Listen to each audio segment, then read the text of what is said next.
Bismillahir Rahmanir Rahim. Al-Hafiz says, Babul ijaarah, the chapter of a leasing contract or a hiring contract. And this contract is not when you sell an item or a commodity, it is rather when you sell the benefit of an item or you sell your services. So it is when you do not sell the house, rather you sell the benefits of the house. So you allow somebody to live in the house and make use of the house and benefit from the house. Or for example, you may sell your services, so you work for somebody to do a particular job. And the ruling on al-ijaarah is that it is permissible. And also people have a real need for al-ijaarah. It could be that you're not able to buy a house, but you can rent a house or an apartment. Or it could be that you're not able to do a particular job by yourself, so you can hire the services of someone else. And Ibn al-Mundhir has reported that there is an ijma' of the scholars that al-ijaarah is permissible. Al-ijaarah is an aqdun lazim, which means that when the contract is made, you are not allowed to annul it. So it is much like the trade contract. When it comes to the aqdun lazim, the binding contracts, then certain types of contracts are binding merely by the agreement. So a nikah contract is binding merely through the agreement. The waqf contract is binding merely through the agreement. And then we have the aqdun lazim, in which you have a choice, like the trade contract. So it is binding, however, the Sharia does give you a choice, which is the khiyar, if you want to revoke the contract, and we spoke about this previously. Then the second type of contract is the aqdun jaiz, the permissible contract, and this means that it is permissible for both parties to annul the contract. Examples include the wakala contract and the walaya, when somebody is in charge of someone else, the ja'ala, which is a topic which is coming up, and also the sharikat, the company partnerships. And then thirdly, we have the type of contract which is lazim from one side and jaiz from the other side. So one side is allowed to annul it, but the other party is not allowed to annul it. Rather, the other party is bound to this contract. So for example, with the rahan, the one who takes the rahan, he is allowed to annul the contract, but the one who gives it, he is bound to the contract. Likewise, the daman and the kafala, the person who stands as a guarantor or as a damin, he is bound to the contract. Whereas the person for which the wealth is being guaranteed for, it is permissible for him to annul this contract, meaning the contract of guarantee. So with the ijaarah contract, we say it is permissible, but with these conditions. Condition number one, that the benefit must be known. And this could be known either through verbally stating it, or it could be known through the customs of the people. So for example, renting out a flat or employing the services of another worker. All of this must be known as to exactly what the benefit is. And the evidence for this condition is the narration in the Sahih in which the Prophet ﷺ forbade all types of sales involving al-gharar. And we spoke about this hadith previously. And the point about al-ijaarah is that you are selling a benefit. So the benefit must be known. Otherwise there would be gharar, which is when you do not know what you're going to receive. Or what you're going to receive is not present. Or if it is present, you don't know whether you will be able to deliver the item or not. If you are paying somebody to learn a certain knowledge, then it is a condition that this knowledge must be a permissible knowledge to learn. So for example, you're not allowed to learn magic, because Allah Jalla wa Ala calls this kufr in the Quran. Or for example, you're not allowed to learn astrology, because this is plain shirk. It is different to astronomy. You are allowed to learn astronomy. That is a type of science, but astrology is claiming the knowledge of the unseen. And it is learning how different stars and planet alignments have an effect on your destiny. And this is plain kufr. So for somebody to take money to teach this is haram earning. Taking money to teach the Quran, this is permissible, and we have the hadith for this coming up. And also taking money to perform a ruqya is also permissible, because we have a specific evidence for this. And the point about a ruqya is that it benefits the other person. So as long as you're bringing benefit to that other person, then you are allowed to charge money for your services. And also we have the hadith in which the Prophet married a man to another woman, and he made the mahr that he will teach the woman some of the Quran. And we know that the mahr which you give is a payment which you make to your wife to make her halal for you. And so what's happening here is that this man is teaching the Quran in return for a payment, quote unquote. And the payment is that the wife makes herself halal for the man. So we say paying somebody to teach the Quran is permissible, and for him to take this money is permissible. But for somebody to take money just to recite the Quran and that's it, this is impermissible. Because here the benefit does not reach the other person. And this is different to performing ruqya or teaching somebody the Quran. And likewise teaching somebody fiqh and aqidah and the other topics in Islam. This is something which is beneficial and it benefits the third person. Then the second condition is that the wage must be known. So the first condition is that the benefit must be known, and now we're saying the wage must be known, or the ujrah. And the evidence is the same. The Prophet forbade any sale involving gharar.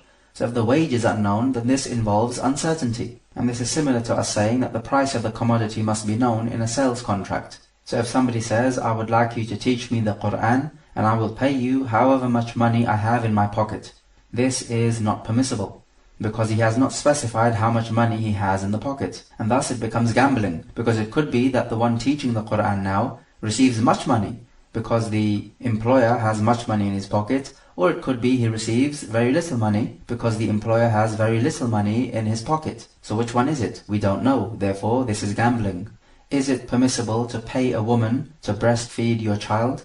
The answer is yes. We have specific evidence from the Quran. Allah Jalla wa Ala says, فَإِنْ أَرْضَعْنَ لَكُمْ فَآتُوهُنَّ أُجُورَهُنَّ. And if they breastfeed your children for you, then give them their wages. Likewise, وَعَلَى الْمَوْلُودِ لَهُ رِزْقُهُنَّ وَكِسْوَتُهُنَّ بِالْمَعْرُوفِ.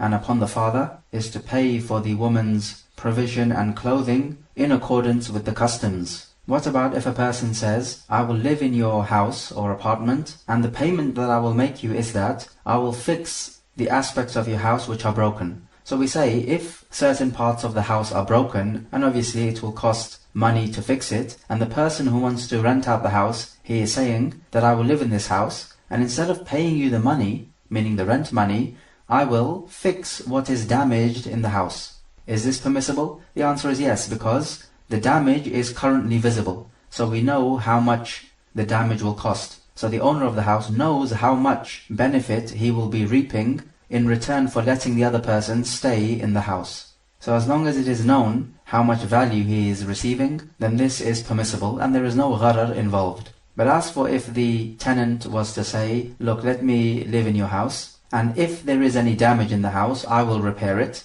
and this will be my payment to you. This would not be allowed because we don't know how much damage will be sustained in the house. This is a matter of the future and the unseen. Therefore this involves gharar and is impermissible. There are some people whose services are open to the public. For example, somebody who will tailor your clothes or who will wash your clothes, and the price is well known. So we say that even if you don't stipulate the price, this does not actually cause a problem, and it is permissible because the price is known through the customs. It is well known how much this person charges to wash your clothes or to tailor your clothes. It's the same thing with a taxi service. It could be that if you're traveling from point A to point B, then the fare for this distance is well known in the customs. So you are obliged to pay the taxi driver this amount of money, which is known through the customs, and you're not allowed to decrease this amount unless you previously agree to an amount before riding. Otherwise you have to go by the customs. And the third condition for the ijaarah to be correct is that the item which you're hiring or the service which you are making use of must be permissible. So for example, it is impermissible to hire a prostitute because this service is impermissible. Hence this ijaarah contract is impermissible. And the Prophet ﷺ said, إِنَّ اللَّهَ إِذَا حَرَّمَ شَيْئًا حَرَّمَ ثَمَنَهُ.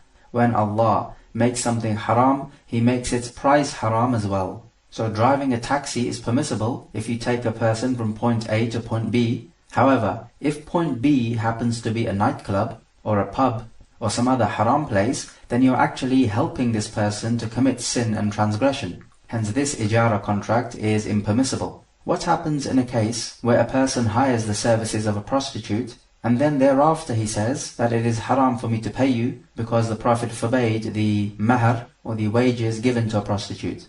On the one hand, it's true, he has a point. He is not allowed to give this woman this money. But on the other hand, he has committed something which is haram, and clearly he's using a hila to avoid paying up. So we simply say this: the money which he agreed to pay goes to the Baytul Mal, the treasury of the Muslims, and it does not go to the woman. Is it permissible to hire somebody to play musical instruments? The answer is no, because musical instruments are haram. Likewise, hiring somebody to sing, this is also haram. And the ijaarah contract in this case is impermissible. And the type of singing we are talking about is the haram type of singing. So this is the singing in which the lyrics are against the Sharia. Or perhaps if the lyrics are permissible, then it is accompanied with musical instruments. So both of these types of singing is haram. But there is some permissible type of singing as well. And al-huda is a good example. Al-huda means when a person sings whilst he is riding a camel and the camel responds to this singing and runs faster. This used to happen at the time of the Prophet, and the Prophet did not object to it. Or for example, if you pay somebody to recite nasheed, which is when you recite poetry, and this could be beneficial when you are performing a hard work. So listening to some nasheed of this sort will help you get through the hard work. And this is something which was done at the time of the Sahaba. What about if a Muslim leases out his house to a Christian, and a Christian moves in and he's going to put the crucifix in this house? Is the Muslim obliged to remove the crucifix? We say no, the ijaarah is correct, and the Christian can have his crucifix in the house because this is a private place. What the Christian is not allowed to do is to have a crucifix in a public place in an Islamic state. What about a wife who wants to work for a wage? Is she allowed to do this without the permission of her husband? We say the asl on this issue is that she's not allowed to do this except by her husband's permission. So she's not allowed to work unless her husband permits this. Why do we give this ruling? We say when a woman marries the man owns this woman. And from the ownership is that he owns her time. So the man is much like a master. And Allah Jalla wa Ala describes the husband as a sayyid, which means a master. As in Surah Yusuf, وَأَلْفَيَا سَيِّدَهَا لَدَى الْبَابِ.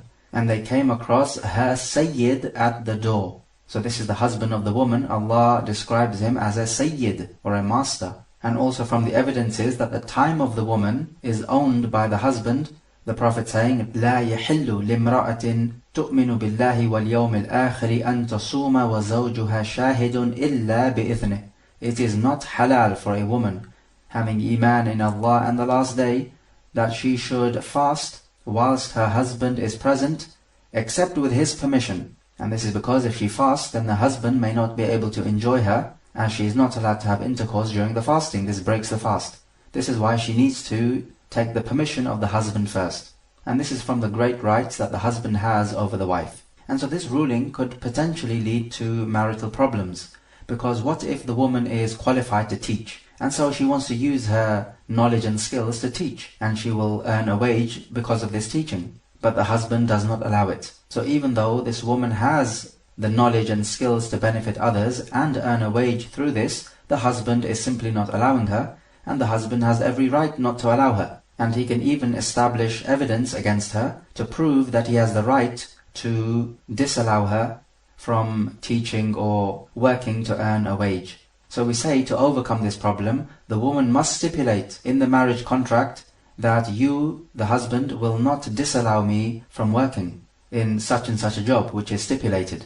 So now if the husband agrees to this, then he is bound to this condition, as the Prophet said, Al-Muslimuna ala shurutihim, that the Muslims are bound by their conditions. And likewise he said, Inna أحق الشروط أن توفوا به ما استحللتم به الفروج. The worthiest conditions for you to fulfill are those with which you make the private parts halal. So we say that the marriage contract is a crucial point, and both the man and the woman must think about the conditions which they would like to lay down. And they need to do this before the marital problems arise, not afterwards. So these are 3 conditions for the ijaarah contract to be correct. As for if you are leasing out something like a house or a car, then it is a condition that this item must be known, either through description or through seeing it. The scholars say when it comes to something like a land or a house, if you're leasing that out, then it must be seen by the tenant. And it is not sufficient to describe it because you cannot fully describe a land or a house. Rather, it must be seen. But as for other things like if you're leasing out an animal to ride on or a car, then this could be described using verbal description. And the evidence that the item needs to be known is the same narration that the Prophet forbade any sale involving gharar. And also just using common sense, if you buy and sell something which is unknown, then this is likely to lead to argumentation and disputes and feeling of hatred, all of which the Sharia sets out to prevent. There is another opinion on this. They say that the ijaarah is correct, even if he has not seen it, But when he gets to see it, then he has a choice whether to go ahead with the ijaarah or not. But in response to this, one might say, so why don't we just say that he should keep patient until he gets to see it, and then he can decide whether to go ahead with the ijaarah or not? Why do we say that the ijaarah is correct even before he has seen it? What's the difference? We say there is a difference. The point is this: if he agrees to the ijaarah before he sees the item, this means that a second person is not allowed to come and hire out this item, be it a land or a house or a car or whatever, because it is already been hired out. Whereas if we say that you need to be patient until you get to see it, then this means that in the meantime a second person can come along and hire out this item, whether it is a house or a car or a land or whatever. So this is the crucial difference. And if we go with the first opinion, which says that you must see it, meaning see the land or the house, then in this case the person is not allowed to enter into this ijaarah contract unless he has seen it. And if he says, well, allow me to see it 1 week later, then if within the 1 week a second person comes along and hires out this same land or house, then the first person is now no longer allowed to hire it out because it is already being hired out. So you can see that the two opinions do make potentially a big difference. So when you lease out some wealth, then it is a condition that the wealth itself should be permissible. The second condition about the item which you lease out is that the contract should be on the benefit of the item, not the item itself. Because if you sold the item itself, then this would be a trade transaction, it would not be an ijaarah. So upon this, it is not correct to say that you're going to lease out food to eat, because the point is that the food will be used up. So this is not an ijaarah, rather this is a trade or a bay'. Because with the food, you're actually eating up the item itself. It's not about making use of the benefit of the item. Or for example, you cannot hire out perfume, because you're going to use up this perfume. But you can, however, purchase perfume. So notice the difference. Or for example, leasing out a candle so somebody can light it. The point is that the candle is going to be used up, so you cannot hire out a candle, but you can purchase a candle. But what about this example? Can you hire out an animal, let's say a cow or a goat, so that you can milk this cow or a goat? Because the point is that the milk is used up, is it not? Some scholars say no, you cannot hire it out because the milk will be used up. Rather, with a leasing contract, it has to be something which will remain, but you make use of its benefit. However, the problem with this opinion is that we know it is permissible to hire out a woman to breastfeed your child. Allah Jalla wa Ala says, وَالْوَالِدَاتُ يُرْضِعْنَ أَوْلَادَهُنَّ حَوْلَيْنِ كَامِلَيْنِ لِمَنْ أَرَادَ أَنْ يُتِمَّ الرَّضَاعَةَ وَعَلَى الْمَوْلُودِ لَهُ رِزْقُهُنَّ وَكِسْوَتُهُنَّ بِالْمَعْرُوفِ. And the mothers shall breastfeed their children for 2 whole lunar years, for the one who wants to complete the breastfeeding period, and upon the father is to provide for her provision and her clothing in accordance with the customs. Likewise, Allah Jalla wa Ala says, فَإِنْ أَرْضَعْنَ لَكُمْ فَآتُوهُنَّ أُجُورَهُنَّ. And if they breastfeed your children for you, then give them their wages. Likewise, He says, وَإِنْ تَعَاصَرْتُمْ فَسَتُرْضِعُ لَهُ أُخْرَى. And if they cannot agree on common terms, then another woman can breastfeed the child of the man. So the point is, you pay the woman who is breastfeeding your child. So then we ask the question, what's the difference between that and hiring out an animal to take its milk? We say, we will make analogy and say that it is permissible to hire out an animal to take its milk. What about hiring out a well so you can extract water from it? So let's say a well belongs to somebody and another person comes along and he says, I want to hire out your well so I can take water from it, and this contract will run for 1 month. So we say this is permissible. The person hiring out, he does not actually want the well itself, rather he wants the water in the well. But then the point is that the water runs out, does it not? It's not like an object which stays and you make use of it, rather the water runs out. So how can we have an ijaarah contract on the water? Shaykh al-Islam Ibn Taymiyyah says that as for those items which keep on renewing itself, even though one part runs out but it renews itself, then you can have an ijaarah on an item like this. So water is an example. So yes, you will take the water, it will be used up, but then more will come through. So it is similar to an object which stays, like a car. This will stay and you make use of it. So you can have an ijaarah on a car, for example. And water is similar, because even though the individual item of water is used up, but it keeps renewing itself. So you can keep on taking water day after day. So with this type of item, Shaykh al-Islam says, you can have an ijaarah on it. Let's return to the animal example. A person hires out an animal to milk it, but this animal refuses to give milk. What's the ruling in this situation? We say that the one who hired out the animal, he has the right to annul the contract, so he does not have to pay anything. And the reason for this is because when the one who hires out an item is unable to reap the benefits of the item, then he has the right to annul the ijaarah contract. If he is unable to reap the benefits because of something which he did which is his fault, then he still has to pay up. So for example, if he hits the animal or damages the animal such that the animal is now no longer able to give off milk, then he does not have the right to annul the ijaarah contract, and rather he has to pay up, because now it is his fault. What about those offers which you often find in shops or restaurants? They say, pay a certain amount of money and you can eat as much as you want. Does this not involve some jahala?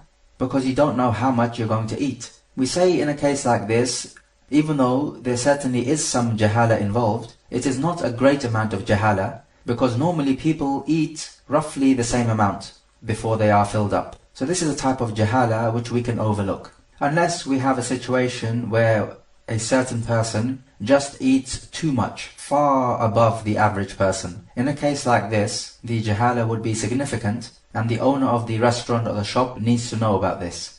So far, when it comes to the actual item being leased out, we've mentioned two conditions. Number one, that the item must be known either through seeing it or describing it. And number two, that the contract needs to be on the benefit of the item, not the item itself. And then condition number three, pertaining to the item, is that you need to be able to deliver this item. So it needs to be something which is deliverable. So for example, if you have a camel which has run away, or a servant which has run away, you cannot have an ijaarah contract on this, because you're not able to deliver the object to the one who wants to hire it out. And so now it becomes a case of gambling. And this condition is the same as the condition which we mentioned from the conditions of the sales contract to be correct. So the price paid for a servant who has run away is going to be less than a servant which is present with you right now. So if the servant returns, then the buyer takes the servant for a far lesser price than he would have paid. So in this case, the buyer wins out and the seller does not. He loses out at the gain of the buyer. Or you could have it the other way around. So this becomes a case of gambling. And condition number 4, that this item needs to be able to fully deliver the benefit which you are seeking. So for example, if you hire out a camel to ride on, but this camel is so old and frail, it cannot walk very fast, you're not going to reap the benefits. Hence the ijaarah contract is impermissible. And similar to this, a car you hire out, but the car is broken down. So this ijaarah contract is not sahiha. So in other words, it is fasida, or corrupt, or invalid. Or for example, you hire out a piece of land to grow crops on it, but the land is barren, it does not grow anything. So we say the ijaarah contract is fasida. And condition number 5, pertaining to the item which is being leased out, and it is that the benefit of this item needs to be owned by the one leasing out the item. Remember, an ijaarah is when you sell the benefits of an item. And when you sell something, you need to be the owner of it. And we spoke about this issue before. So in this case now, because you're selling the benefit of the item, you need to be the owner of this benefit of the item, or someone who is permitted to sell the benefits of this item. Allah Jalla wa Ala says, Ya ayyuhal ladhina amanu, la ta'kulu amwalakum baynakum bil batili illa an takuna tijaratan an taradin minkum. O you who believe, do not eat up each other's wealth unlawfully, except if it is a trade out of mutual consent between you. So if it is going to be a trade out of mutual consent, you need to be the owner of that which you are selling. Because you cannot be content that somebody is selling your item which belongs to you without your knowledge. And to give an example of this condition, if a person makes a wasiyah or a bequest that after I die, such and such a person will make use of my house. So after the death of the owner of the house, the other person is allowed to make use of it. So he owns the benefit. Now he is allowed to lease out this house, because he owns the benefits of the house, which is to live in the house. So if he owns this, then he is allowed to lease out the house as well. Or for example, if we have a wakil, and he's working on behalf of another person, and he leases out the house of the other person. So he's allowed to do this because he has permission to do with the wealth of the other person as he wants to, because he's working on behalf of the other person. What happens if a person leases out the house which belongs to someone else? Then afterwards the owner of the house finds out and he is content with this decision of leasing out his house. We say in this case the ijaarah is correct. And this is an example of at-tasarruf al-fuduli, which is when somebody acts on behalf of another person in his wealth without the permission of the owner of the wealth. So we say if the owner of the wealth finds out and he agrees to this, then the transaction is correct. And we do have the hadith of Abu Hurairah when he was guarding the zakah, and also the hadith of Urwa when he bought for the Prophet 2 sheep with 1 dinar. And we mentioned this hadith before. Or for example, if person A hires out a house from person B, he owns the benefits of the house. Now person A in turn can lease out this house to person C, because person A owns the benefits of the house. And from the benefits of this house is that you are able to lease out this house in turn. However, this should be on the condition that A leasing out the house to C should not prove to be a harmful action on person B, because person B is the original owner of the house. So if person C is going to damage the house or not look after it very well, then person A is not allowed to lease out this house. Or for example, if person A has rented out a building to sell jewelry, for example, and then he decides to lease out this building to person C who is going to sell ovens. So we would say person A is not allowed to do this because person C selling ovens is going to be more harmful to the building than person A selling jewelry. So in this case we would prohibit person A from leasing out this building to person C. But in a case where person A leases out this building to person C, and remember that person B is the original owner, is person A allowed to lease out this building for a higher rate than he hired it out from person B? So in this case, person A will be making himself a nice little profit. Some scholars say no, this is impermissible, and they use the narration in which the Prophet ﷺ forbade making a profit out of that which does not come under your guarantee. So if you're not going to suffer the losses of an item, if it is damaged, then you're not allowed to make a profit out of it. And clearly, with this building, any damage which this building suffers, meaning a natural damage, then the expenses will be borne by person B because he owns the building.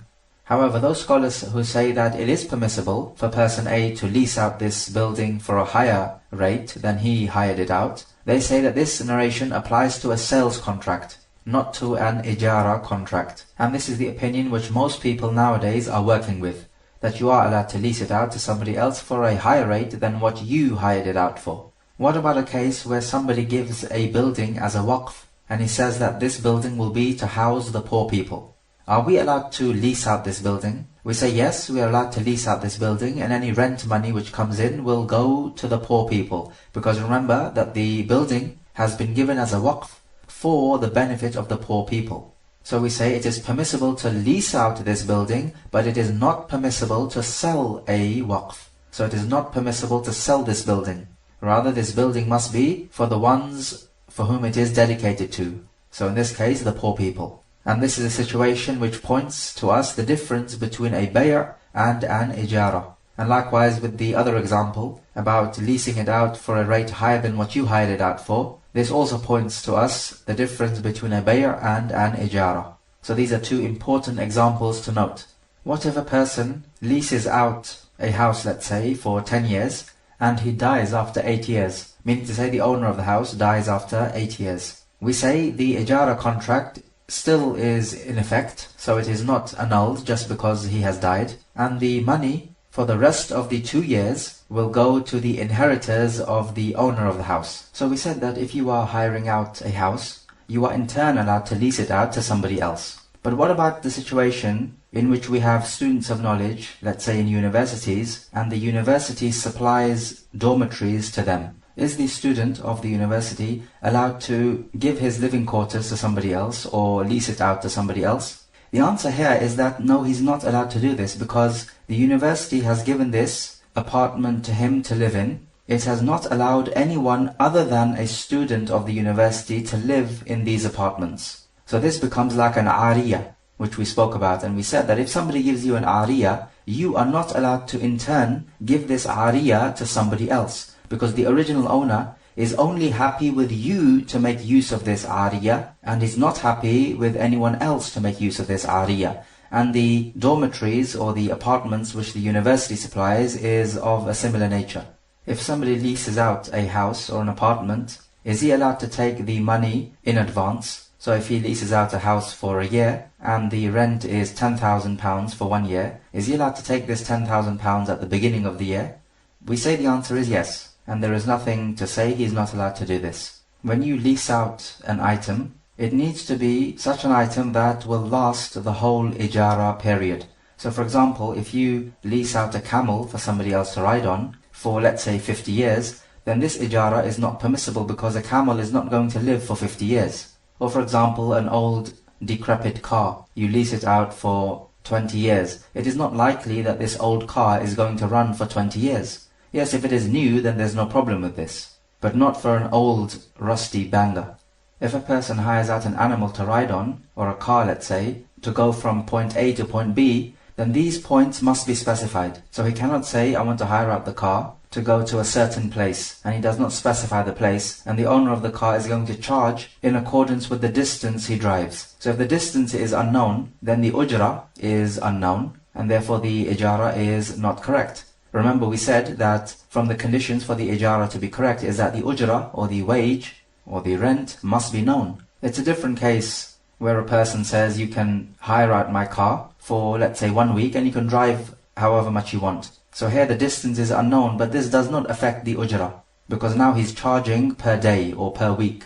If somebody hires out an animal to ride on, let's say a camel, because he wants to go from one place to the other, we say it is important to specify the route because the routes are different. Certain routes are more dangerous for the animal than other routes. So the owner of the camel would need to know this, because the price could differ depending on the route. If he wants to hire out an animal to carry a load, then he needs to specify what type of load he will be carrying on the animal, because again, the price could differ depending on the load the animal is carrying. So we need to take care to specify these things before the contract. So anything which could affect the price needs to be made plain and specified. And there must not be any hiding of crucial detail, nor any deception involved.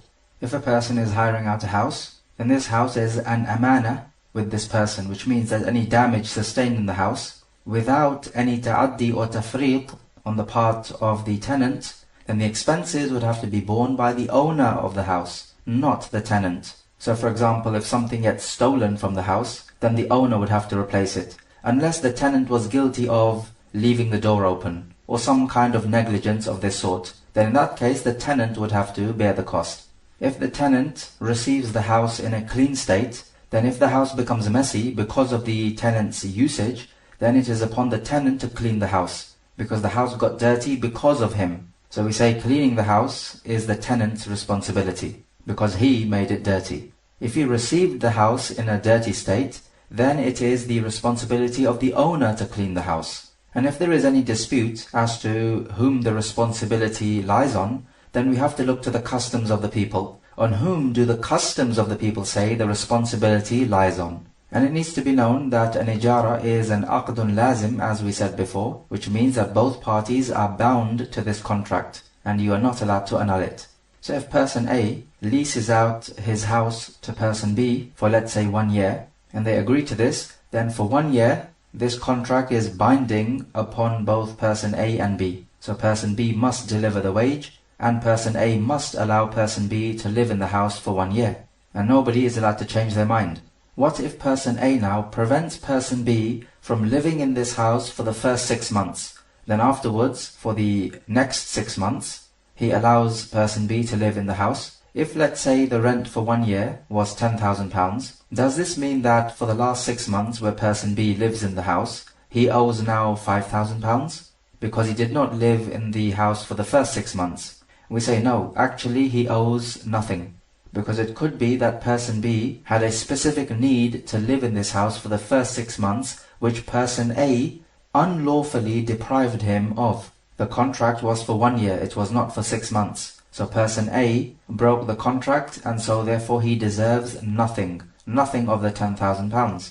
In fact, person A is a ghasib in this case. He has usurped the benefits of the house, because the benefits of the house belong to person B during this 1 year. However, if it is the case that they agree to this contract that person B will live in the house for 1 year for a rent money of £10,000, and then along comes, let's say, an army and occupies this house, and person B is unable to live in this house for the first 6 months. Then after the first 6 months the soldiers leave and person B is allowed to live in the house for the next 6 months. In this case we say person B pays person A £5,000 because person A did not usurp the benefits of the house in this case. So person A is not to blame.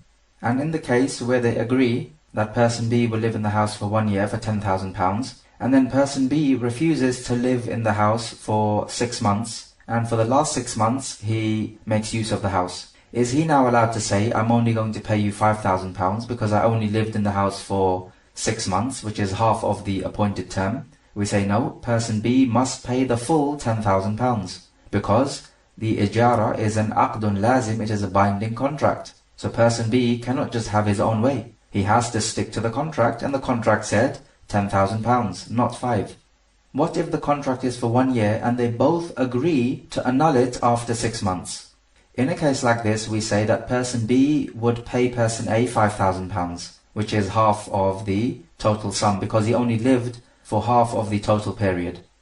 The ijaarah contract becomes null and void due to a few reasons, and from them, if the item which is leased out becomes damaged or destroyed, or the tenant is unable to make use of it. So if the house, let's say, is completely destroyed through fire, and it is impossible to make use of this house now, then we say that the contract becomes null and void. So if the house was burnt down after 6 months, in our example, then person B would pay person A £5,000 because he made use of the house for 6 months, which is half the total time, and so therefore he pays half the total wage. And we do not oblige person B to pay the full £10,000, even though the house was destroyed without any fault on person A's part. Or what about this example? A person is suffering from a toothache and he hires out a dentist to treat him. But before the dentist comes along, his aching disappears. So we say in this case now the ijaarah contract becomes null and void because there's no way the patient can make use of the services of the dentist.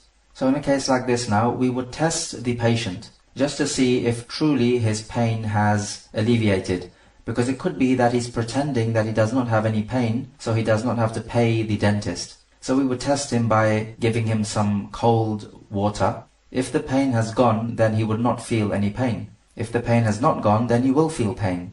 Does the ijaarah become null and void due to the death of one of the two parties? We say no, it does not. So if person A leases out his house to person B, if one of them dies, the ijaarah is still in effect up until the appointed term. If both of them die, even then the ijaarah does not become null and void. Rather, the property moves on to their inheritors. So what we say is that the house belongs to the inheritor of person A, and the benefits of this house, which is the right to live in this house, now belong to the inheritors of person B.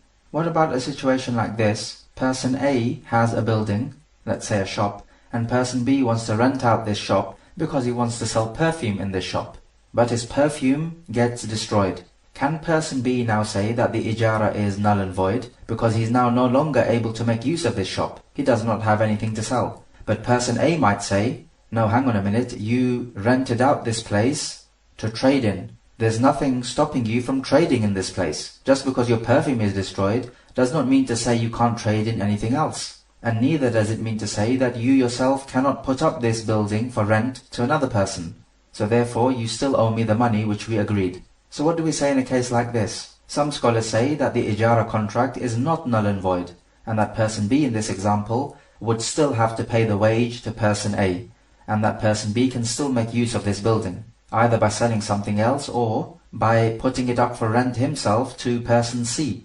Shaykh al-Islam ibn Taymiyyah says that person B has the right to annul the ijaarah contract in this case, and he makes the analogy with the hadith which we took, in which the Prophet ﷺ said, إِذَا بِعْتَ مِنْ أَخِيكَ ثَمْرًا فَأَصَابَتْهُ جَائِحَةٌ فَلَا يَحِلُّ لَكَ أَن تَأْخُذَ مِنْهُ شَيْئًا بِمَا تَأْخُذُ مَالَ أَخِيكَ بِغَيْرِ حَقٍّ.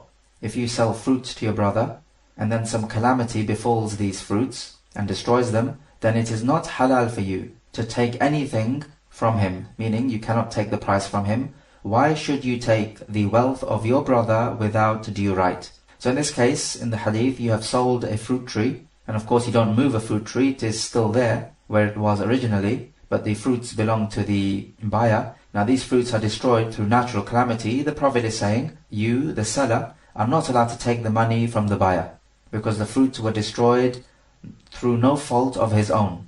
And Shaykh al-Islam says that this situation of the ijaarah is very similar. The tenant was unable to reap the benefits. Therefore, you are not allowed to take money from him.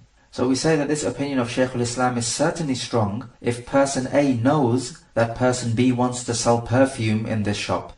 As for if person B tells person A that I just want to use this shop to sell things, and he does not specify exactly what he's selling, then in a case like this, the other opinion could have some weight. In that person A can say, just because your perfumes are destroyed, doesn't mean you can't sell anything else. Hence the ijaarah is still in effect. And also, it is not the actual rented item which is destroyed, which would definitely nullify the ijaarah. Rather, it is something external being destroyed, which is the perfume. We can have a similar example. A person hires out a car to drive from Al-Madinah to Mecca because he wants to make Hajj. Of course, Hajj requires expenses, and we find that this person's money is either stolen or lost or destroyed. So he can no longer make Hajj, and he's just left with the car and the ijaarah contract. Can he now say that he wants to annul the ijaarah contract because he does not have enough money to perform the Hajj? But the owner of the car would say, no, the ijaarah is still in effect, and you have to pay me the money because you're bound to the ijaarah contract. And it is very possible for you to in turn lease out this car and make use of it. But the ijaarah is not nullified. So this is one opinion, and upon the opinion of Shaykh al-Islam ibn Taymiyyah, he says that the one who hired out the car does have the right to annul the contract, and his argument is, as we said before, he bases it on the analogy with when you sell fruits to your brother and the fruits are destroyed through some calamity, then you're not allowed to take the price from him. Okay, let's take some review questions at this stage. So question number 1, define what ijaarah is. Question number 2, give 5 conditions of its validity which we mentioned. Question number 3, we mentioned that ijaarah is an aqdun lazim, so it means you cannot annul it. So what happens if the owner of the wealth annuls a renting contract? If he is leasing out a house, does he deserve any of the money? Question number 4, we mentioned 2 differences between a bay', a sales contract, and an ijaarah, a leasing contract. Recall them, giving examples to illustrate the point. Question number 5, if a person hires out a car to travel to perform Hajj, and then he runs out of money, so he's not able to perform Hajj because he has no money, it has been destroyed. What effect does this have on the ijaarah contract of the car? Explain both opinions.